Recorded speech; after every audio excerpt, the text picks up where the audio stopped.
Hello, Sith Holocron from the Dongers of Runeterra and with another fantastic Donger deck discussion. And today I have decided to take like the biggest champion in the world, which is Asol, the one that most people absolutely hate, including me, and then the tiniest little champion in the world. He's really cute and fuzzy and lovely. And no, we're not talking Timo, we're talking about a far better one, and that is Zoe. So I have a brand new deck, and my brand new deck is this. It is Big Fish, Little Fish. Big Fish, Little Fish, cardboard box. Big Fish, Little Fish, cardboard box. Targon Demacia, let's go. So, my favourite button, Sith Holocron's favourite button, this little button over here. 13 spells right in there with 3 landmarks. You can guess what the landmarks are as soon as we have 13 cards from Demacia and 27 from Targon. Yeah, it's another Plaza deck. But this one's, I like this. There's a lot of good stuff in here. Lots of invoking, lots of different cards. It's just a fun deck. So let's go through the deck. And we're going to start with Spacey Sketcher. Discard a card, invoke a card, costs 3 or less. Absolutely great. You get a 1/1 blocker as well. Decent little card, really. Not really much else to say. You can get the stuns, you can get a 3/3 elusive, you can get a 4/1 overwhelm, you can stun 2 enemies. There's so much stuff that you can get. It's really, really good. Spacey Sketcher, really good to help out because you play Sketcher and then you can play him again and discard something you've already used and then do something else and get 2 cards to level up. Wonder Woman. Love her. That's just, I love everything about her. I love her green blue eyes. I love the fact that she looks completely and utterly insane. Look at that art. I mean, that is just madness of every. Yeah, that's just like crazy, absolutely crazy, but brilliant, like just brilliant. So play 10 cards with different names. Zoe levels up, and then every single keyword on your side of the board, even after death. Think about this. When Zoe dies, it doesn't matter. You've just got to get 10 cards played, and then everything is elusive and overwhelmed or challenger or quick attack or whatever it happens to be. Yeah, Zoe's just brilliant, and she often dies to a. Oh look, Zoe has exploded. Very hard to keep her alive, but when you do, when you do, that's kind of cool. And a good way of keeping Zoe alive is to, if you have her round 1, don't drop her, because there are too many things out there that can do 1 damage for 1 mana, depending on what colour you're playing against. So far better off to get Zoe and then a Pale Cascade, as they try and deal 1 damage with like Vile Feast or the Blade or all that sort of stuff. Now, this is actually far better, and then you would, even if you're attacking on evens, so much better. Even if you're attacking on odds, doesn't really matter. You need to keep Zoe alive, and Pale Cascade, they spell decent, just decent. So you can drop Zoe, then you can drop Pale Cascade. You're going to get your Nightfall from Pale Cascade and give her a 2/1. I like the Egghead. And I'm seeing streamers using them a lot, and I was kind of going, why? This is, well, his stats for 2 mana are rubbish at 1/3. However, when you put them down, you get a random dragon follower in hand. Hope you heard that. You get a fucking dragon at 2 mana. Doesn't matter what the cost of the dragon is, you get a random dragon follower in hand. You don't even need dragons. This guy just pulls them. And they're all good. Like, they're all good. Every dragon in this deck has got beefy stats. Like, the smallest one, I think, is the 4. Let's have a look. There's a 4 dragon. Isn't there a 4 dragon? Or am I being completely and utterly insane? Oh, I'm sure. There it is. The White Flame Protector. That's the worst. That's the worst. 4/4. There's a 5/5, and everything else then continues on being completely and utterly insane. So, really, really good things. You can get any of these. Get Fox, get Eclipse Dragon, get Mind Splitter, get Cadragon the Infernal, who's just completely busted. Let's go back to the deck. That's why we're running 3 Egghead Researchers, because it's fun. and gives you additional cards. That's good. That's even better than card draw. That's put a card down, give me something amazing for 2 mana, and a 1/3 blocker. Hush, 3 of. I'm beginning to hate my decks with just 1 Hush. So if I'm in Targon, I'm going to go for 3 of them. 3 that's going to become my. Well, to be fair, it's going to become this in Demacia. We're in Demacia, so 3 of those, 3 Pale Cascades, and 3 Hushes. There's 9 of my cards straight away. They're the first 3 cards I put in. Hush the Silence a unit, Pale Cascade for the 2/1, Nightfall, draw a card, single combat, smash 2 things, off we go. And then a little bit more invoking. We're in Targon. Invoke. This one gives you the 4, 5, or 6. So we've got Sketcher and we've got Solari Priestess. These give you like the elusive and the lifesteal units. It gives us a whole ton of excellent stuff. It gives you the 5/5 Challenger. Lots and lots of really good things. Just decent all over. And a 1/2. Now, you know, that's not much better than that. And it costs 3 times as much, but then you get a Celestial card that's much, much better than anything Sketcher gets you. So there we are. Grand Plaza, the most meta landmark, the best landmark, the most used landmark, because it is the best, the most used, and the best landmark that Riot have made 3 of. We're in Demacia. You're playing 3. There we go. And now let's continue on with the deck and see just how bad it's going to be for your opponent to even try and knock your Nexus down anything. Because first of all, we're going to go with the Solari Sunforgers, a relatively new card from the new patch.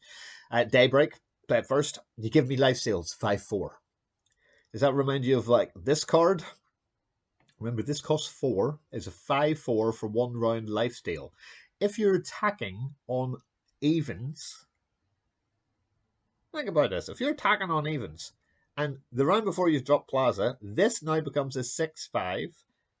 You can let something die, maybe like even a Zoe, or an Egghead Researcher, or a Sketcher. And then on 5, you drop Radiant Guardian, which is permanent lifesteal on top of an ally dies. 1 round after another. That's ludicrous. That lifesteal from that, and the consistent lifesteal of Radiant Guardian is superb. These 2 are just brilliant. The Solari package is so damn decent, it is untrue, and we need to take full advantage of it in this deck, because it's not until we really get to about round 7 that this deck starts to kick off in a big way. Invoking is a really big thing in this deck, so anything that costs 3 or less, Spacey Sketcher. Anything that costs 4, 5, or 6, we're getting that from the Solari Priestess. Star Shaping, however, not only heals an ally or your Nexus 5, you get a Celestial card that costs 7 or more. So now you're getting the big Celestials, the huge Overwhelm units, the massive elusive unit, the thing that how many Celestials have you played? Well, with all of this invoking, you can end up getting a ridiculous like 15/7 dragon thing that just goes and eats everything. And again, if you get to drop that after you've played Star Shaping and you've played Grand Plaza, this thing now has Challenger and an extra power and an extra health. There's just so much consistency in this deck. It is terrifying. And with these guys backing you up mid-game, you're always going to be sat at around 18 to 20 on your Nexus, and hopefully by this stage, your opponent will probably be down to about 12. And then we just go to town. Okay? We just go to town. That Celestial, whether it be, fill your hand with Celestials and they all cost 0 and all that sort of stuff. There's so much, but take the units. The units are fantastic because we are using Aurelian Soul. So something at an 8 or a 7 power, to go with his 10, it's very close. The 17 into the 25 that you need. Except, let's cheat him out. Let's cheat Asol out, because here is Asol. And Asol is a 10 cost 10/10. Once your allies have 25 total power or more, when you play him, you get a Celestial card that costs 7 or more. So that essentially is a Star Shaping. Round start, you get to create a random Celestial in hand. Brilliant. Then he goes up to this. He's also got Fury. and he's also got Spell Shield, and he's a real pain in the ass. But he costs 10. 10! Unless, of course, you're playing Eclipse Dragon that only has Fury, but you drop it first, and then the next dragon or celestial unit you play costs 2 less. This we're running 3 of because I want an ace all in hand almost from the start. And if we get this, this is even better. We have enough stuff to kick about with. This is just too good. Okay, this is the daybreak part of this. That's why we're not running on any nightfall in here. So yes, if you're really in big trouble and you have no units, that won't happen. But in the 1 in 20 times that it does, you will get a random follower and a celestial follower in hand. The problem is the minimum dragon is costs 4. A celestial follower could be the messenger at 2. That's probably your best sort of things that you can get. So you still need 6 mana and you've just dropped 7. That's not what this is in here. There's Wonder Beast. There's Wonder Beast with the 4 eyes. It's here for one reason and one reason only, and that is to make Aesol not 10, but 8. He is an 8 cost unit. At that point, the game's over. What I hate about playing with Aurelion Sol is waiting until their Aurelion Sol gets to round 10. So an awful lot of people can go, okay, can my deck win games before round 10? Because he will then probably level by round 11 and you're dead round 12, right? This deck means he's out on round 8, level round 9, you're dead by round 10. So now you have to find a way to beat an Aurelion Sol deck 2 rounds earlier if you manage to have an Aurelion Sol in your hand and you drop an Eclipse Dragon. You don't care about anything else. To be able to get this, the next dragon or celestial unit you play costing 2 less, to drop down this 10/10 for 10 mana, this now becomes an 8. You know, this is like a 20% off Aurelion Sol 1 only sale. It's complete insanity. And then as I was talking to my friends in the Dongers of Runeterra Discord, and they're going, one card is just fallen out completely, with Demacia being everywhere. So, like, there's Lucian Hecarim, there is Fiora Shen, there are Zoe decks everywhere, there are Leona decks everywhere, Quinn and TF with the with the Plaza Scouts thing that has made Scouts even better. So there's a whole ton of stuff, but there's a card that isn't really being used, and it's actually Garen's other spell, right? Which is Judgment. Costs 8. It's fast, so it can be stopped.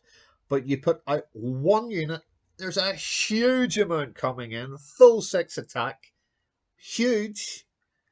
You put out your biggest unit, and as you can see in here, that's a 7/7, that's a 10/10, that's a 4/5, that's a 5/4. Anything from Solari Sunforger on. And this is completely ignoring anything that we have invoked from Star Shaping at all.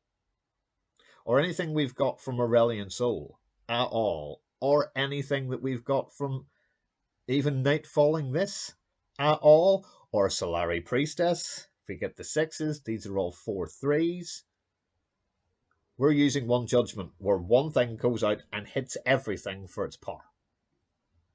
And it hits every single one of them. It was the best way to level up Garen in the game. It was a fantastic way to whiteboard states out with a 4-cost riposte on Fiora, or if you'd put something like, what's the 4-cost? Yeah, like Standalone, for instance. Okay, she's now a 6/6. Drop Judgment. You've already killed somebody. They put 3 out, you put that out, you drop it, they have nothing to stop it. You win the game, round 5. Brilliant. So that is my one of in this deck. This is a pretty much very stereotypical all threes bar the one, which is Judgment. This is big fish, little fish. I think this is just great, but it's in my how I like to play games. I still think Lucian Hecarim's better. That's what I'm climbing with. But this is real close, and the invoking parts make this entire deck worth it because it really does level up Zoe. It helps you keep a really decent board state. It can stop things coming in. You can buff things up. There are ways to get chip damage in with the 3/3 elusive, and then the 4, 5, and 6 that you get from the precess. Don't not put these units down. They still block. You know, you may not be taking units back, but they're chump blockers. And that's what all of these cards are. Okay, that's what Sketcher's for. Egghead Researcher, who's bringing you random dragons in hand, which is setting up your Judgment to clean the board. Don't forget about how amazing he is. Like, in an ideal world, you want Zoe, Pale Cascade, and Egghead Researcher, and an other card. You don't care. You get Zoe, you don't drop anything on round one. You want a Pale Cascade to make her into a 3/2, which is probably going to stop her dying on offense or defense, and an Egghead Researcher to put down on 3, and now you've got a dragon. And it doesn't matter what else you've got. Grand Plaza, I assume, would be an amazing card to have as your fourth. But so would Sketcher be, so would Solari Priestess, so would Star Shaping, so would any of these. Any of these at all are all great cards to start off with. But Zoe, Egghead, Pale Cascade, an other. You don't care. That's what you're after. This is Big Fish, Little Fish, cardboard box. And I think it's fun. Deckcode's in the pinned comments, along with an invite to the Dongers of Runeterra Discord, where you can come and join us. People are now telling me make decks with X, Y, and Z. That's exactly how. Oh, it just makes my heart leap. This. My name is Seth Holocron. Thank you very much for watching. Give us a thumbs up if you haven't already. We put a lot of content out. You get a brand new deck from us every 2 days. Until the next one, thank you very much for watching. Dongers out.